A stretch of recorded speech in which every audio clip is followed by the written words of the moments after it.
à tous, ici Mister Cult. Au programme aujourd'hui, toujours prévenir un arabe sur ce que tu veux lui proposer comme boisson, on sait jamais et risque de mal le prendre. Je n'ai pas le droit. C'est interdit de boire ce qui vient de la fermentation du raisin. Où tu plais. Qu'est-ce qu'il y a? Pourquoi ris-tu? C'est du miel. L'hydromel est à base de miel. Vous êtes prêts? C'est parti pour le 13e guerrier.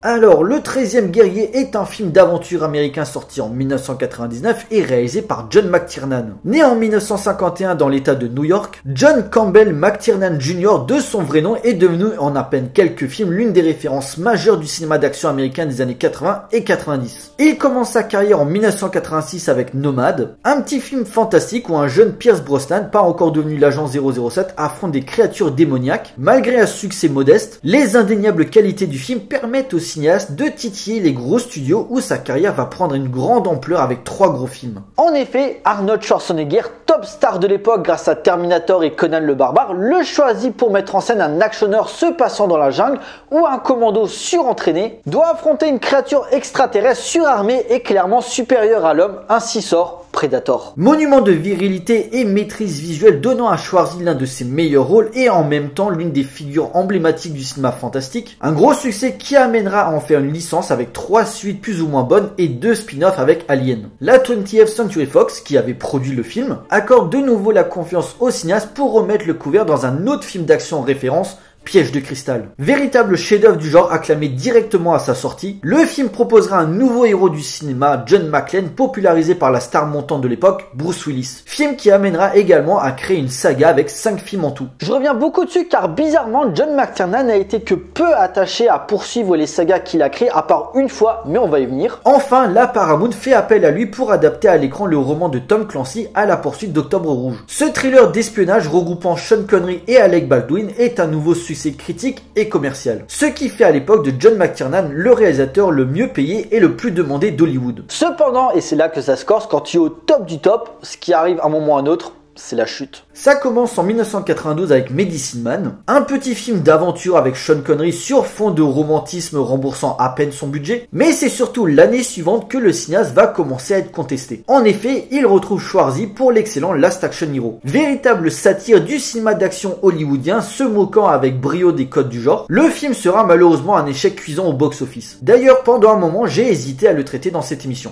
Un jour peut-être. Faut dire aussi qu'il a fait la connerie de sortir en même temps que ça, normal que le film gratte juste les miettes. Dos au mur, le cinéaste accepte l'offre de la 20th Century Fox pour pouvoir mettre en scène le 3e volet des aventures de John McClane, Une journée en enfer, où Bruce Willis fait équipe cette fois-ci avec Samuel L. Jackson pour arrêter un poseur de bombes allemand en plein New York. Le film sera le plus gros succès de l'année 1995 et paradoxalement le dernier du cinéaste. Exactement, outre le film du jour où la production tumultueuse va porter préjudice au cinéaste, c'est clairement avec le remake de Rollerball en 2001 que le déclin va arriver. En effet, voulant connaître les intentions des producteurs pour la réalisation du film, il engage le détective privé Anthony Pellicano, très connu des célébrités, pour les mettre sur écoute. Mais c'est là que le bas blesse, ayant menti lors du jugement qu'il n'avait pas eu recours au service d'Anthony Pellicano, ce qui est jamais une bonne idée de mentir sous serment, il est condamné en 2012 à 1 an de prison ferme, le déclarant dans la foulée en banqueroute. Si bien que le cinéaste ne veut même plus entendre parler de Rollerball tellement ça a ruiné sa carrière et on peut le comprendre. Libéré février 2014, il décide de relancer sa carrière avec quelques projets dont la majorité n'aboutissent malheureusement pas. En effet, il devait réaliser un film d'action nommé Red Squad ainsi qu'une suite au film L'affaire Thomas Crown qu'il avait mis en scène en 1999, soit la même année que le 13e guerrier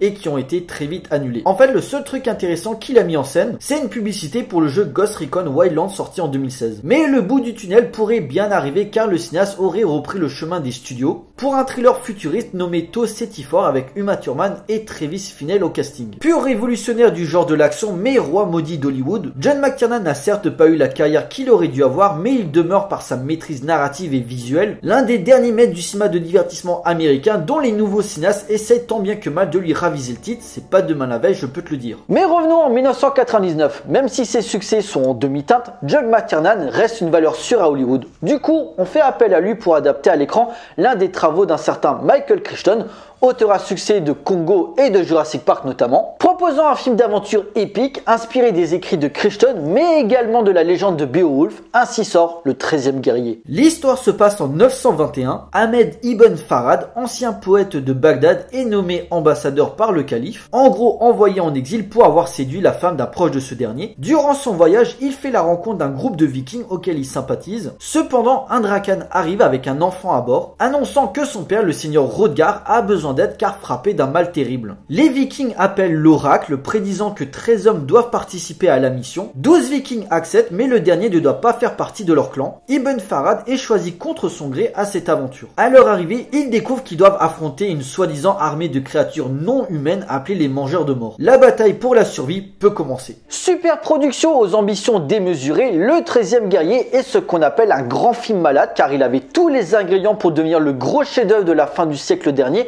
aux côtés de Matrix et Fight Club sortis la même année. Malheureusement, le destin en décidera autrement entre production houleuse, tension permanente entre McTiernan et Crichton, sans oublier les multiples reshoots qui feront grimper le budget à hauteur de 160 millions, soit le film le plus cher de l'époque derrière Titanic. Oui, c'est ça. On a l'exemple type de ce qu'on appelle l'enfer de développement. Un tournage essentiellement fait durant l'année 1997. Jusqu'ici, pas de soucis, mais après des projections tests jugées décevantes de la part des spectateurs, le studio, inquiet, demande des reshoots. Le montage initial est beaucoup plus resserré et pour ne rien arranger, la partition musicale de Graham Ruel, choisie par John McTiernan, est remplacée à la demande de Michael Crichton par le thème composé par le légendaire Jerry Goldsmith. Alors d'un côté, c'est moche pour le gars qui s'est fait éjecter du projet, mais de l'autre côté, Jerry Goldsmith a clairement créé l'un des plus beaux thèmes de sa carrière tellement elle arrive à immortaliser des plans et des scènes iconiques dans le film. C'est un homme. C'est un homme. C'est un homme. C'est un homme. Ne t'inquiète pas, petit frère. Il y en a plein d'autres.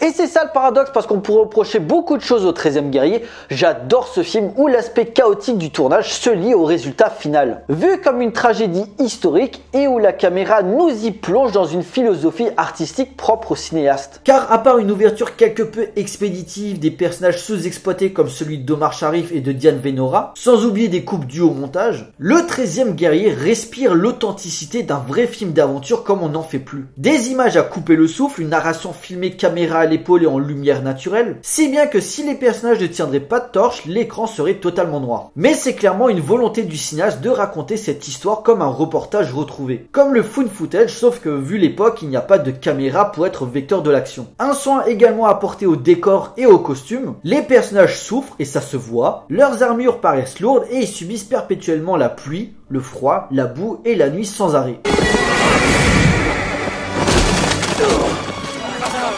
Sans aucun doute, et même si la trilogie du Seigneur des Anneaux de Peter Jackson allait débouler, on n'avait rien vu d'aussi dingue visuellement dans le genre depuis au moins Conan le Barbare de John Milius en 1982, c'est dire une éternité. Et d'ailleurs, pour mettre fin au fantasme des fans, et à l'instar de La Forteresse Noire de Michael Mann, autre film maudit, non, le film ne possède pas un soi-disant montage de 3 heures. Il y a certes une version avec 10-15 minutes en plus, mais ça va pas plus loin que ça. On se contentera donc de ce résultat qui est imparfait sur certains aspects, mais ô combien passionnant par ses qualités, faisant oublier le reste. Un film d'heroic fantasy, ou en tout cas se déroulant dans un cadre historique voire légendaire par ses inspirations, lorgnant dans une approche anthropologique, dans une observation des faits par le personnage de Ibn Farad, superbement interprété par un Antonio Banderas qui venait de sortir du succès du Masque de Zorro, littéralement envoûté par son héros, usant de ses connaissances et de ses émotions pour faire ressortir à chacun de son entourage l'humain qui se cache derrière l'homme d'action.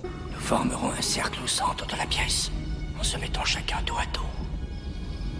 Je ne suis pas un guerrier. Tu en seras un, bientôt, petit frère.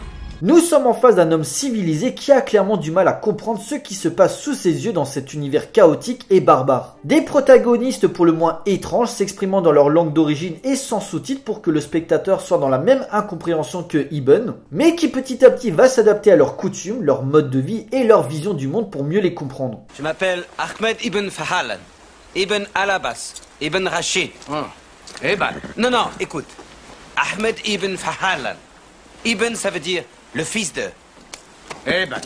Car si Ibn Farad est le centre d'attention, mon personnage préféré est clairement Bullywif. Badass, charismatique sans dire le moindre mot, ayant des vraies valeurs de guerrier jusqu'à être magnifié dans une mort digne des plus grands, comme une forme d'accomplissement pour lui où sa légende sera racontée pour des générations et des générations. Et que dire des Wendolls, véritables surhommes se cachant sous de la peau d'ours pour mieux effrayer l'ennemi, accentués par leur apparition sous un dragon de feu, dû au surplus de torches ne formant qu'un être. La mise en scène de John McTiernan permet en cela d'apporter une mémoire sensorielle de l'humanité et une essence organique sur ce qui entoure Ibn. Pour créer cette fresque où nos héros sont absorbés par les ténèbres menaçant leur âme, mais dont la bataille semble inévitable pour retrouver la beauté de la lumière. C'est beau ce que je viens de dire. Un vrai choc des cultures où Ibn et ses amis vikings doivent combattre un gouffre infranchissable voire surnaturel, dénotant les enjeux par une imagerie puissante à base de plans saccadés par le travail des couleurs, de sublimes plans séquences pour harmoniser progressivement le surplus d'idées créatives que le réalisateur nous envoie en pleine face, sans oublier ces magnifiques ralentis permettant de mieux ressentir l'impact des coups et des bruits d'épée, dans une violence crue et désenchantée, d'où son classement R à l'époque. Regardez par terre!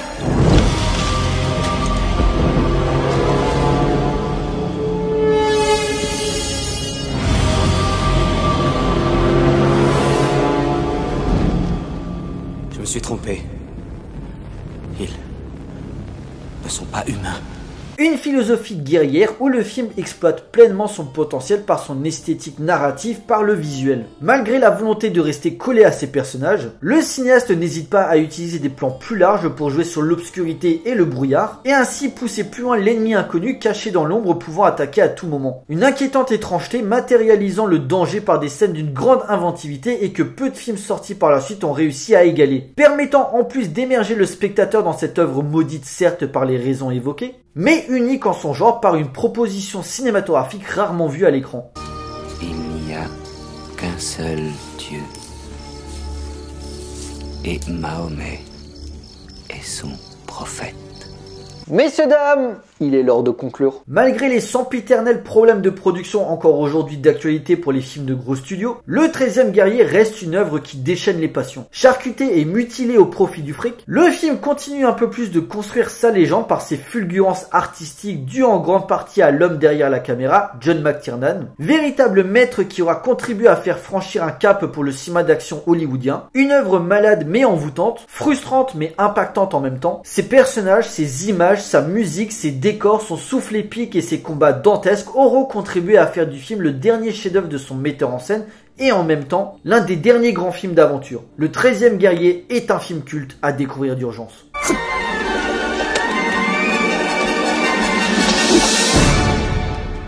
Quand tu mourras, je pourrai le donner à ma fille?